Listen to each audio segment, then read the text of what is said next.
Some verses from St. Paul's first letter to the Corinthians, chapter 1, 20 to 25. Where is the one who is wise? Where is the scribe? Where is the debater of this age?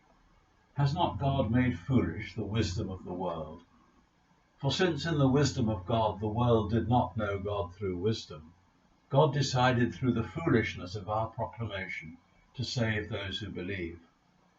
For Jews demand signs and Greeks desire wisdom, but we proclaim Christ crucified, a stumbling block to Jews and foolishness to Gentiles. But to those who are the called, both Jews and Greeks, Christ the power of God and the wisdom of God.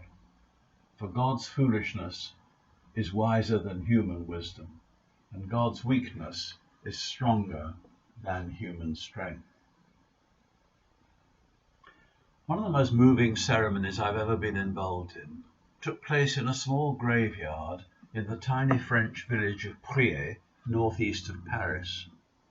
With the assistance of the local Catholic priest, I was there to dedicate a fine new memorial to 22 men of the Royal Sussex Regiment who had died in the very earliest days of the First World War. As well as almost the whole population of the village and their mayor, there were 100 or so former members of the regiment and many descendants of the soldiers who we were commemorating. In the context of the Battle of the Marne, Portsea was a small affair, but all the more poignant for that. Along one wall of the little cemetery are some of the graves of the British soldiers. The oldest, the regimental sergeant major, aged 34, and the youngest, who claimed to be 19, but was quite possibly younger, so keen was he to join up. His great niece had brought a photograph of him in his new uniform, and he looked like a schoolboy. Standing in the middle of the cemetery was a tall, simple stone cross. St. Paul, in our reading, described the cross as incomprehensible to the Jews, who were scandalized by the thought of a crucified Messiah, and mere folly to the Greeks, with their multiple gods and love of pleasure. To the earliest Christians, though, the cross was a sign both of the power of God and the wisdom of God. How could this possibly be?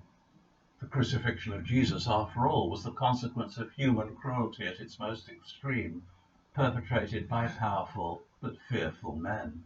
Fearful because the good news of Jesus, appealing as it did to their own people, was a threat to their privileges, their status, and was indeed an implicit contradiction of the religious system on which their whole way of life depended. At the heart of the Christian faith, into which most of us were baptized, is the cross of Jesus. We are invited, I use that word advisedly because none of us is bound to accept an invitation, invited to look in faith at the cross of Jesus in order to find pardon and hope. There's a direct connection between the cross and the Christian life. Jesus spelt this out to his disciples when he told them, "If any want to come after me, let them deny themselves, take up their cross and follow me." There's a strange mystery in all this, and it's the mystery of God's grace.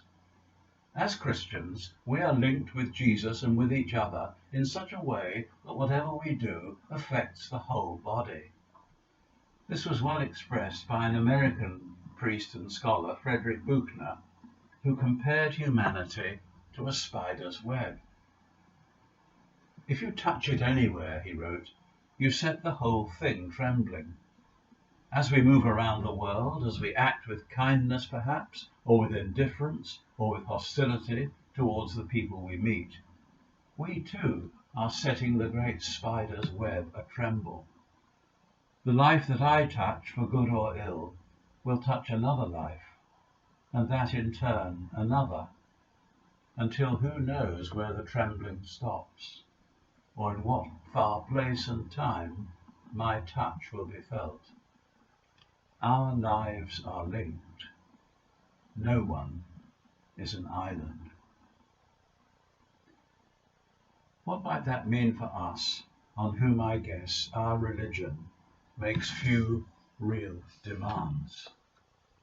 Well, we all of us have baggage of one kind or another which holds us back from true commitment.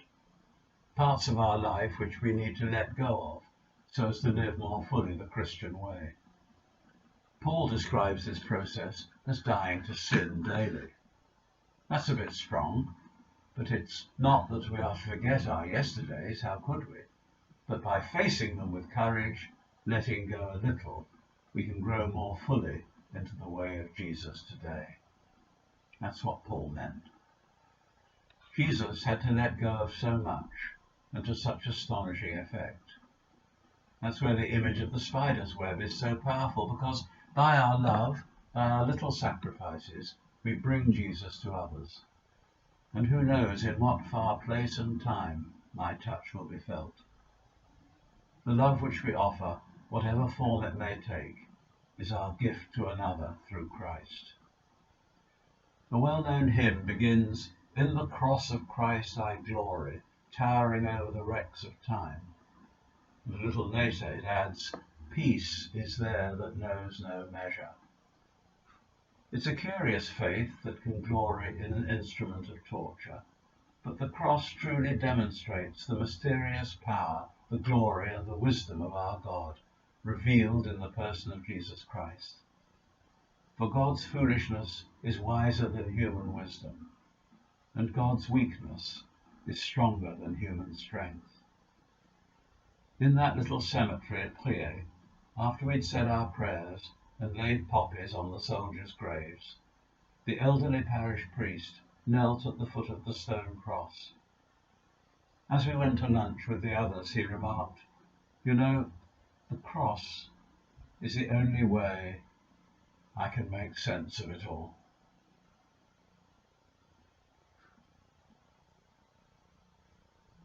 And now a short prayer. Let us pray.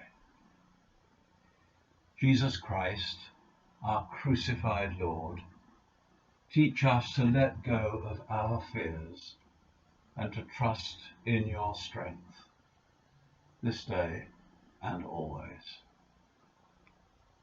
Amen.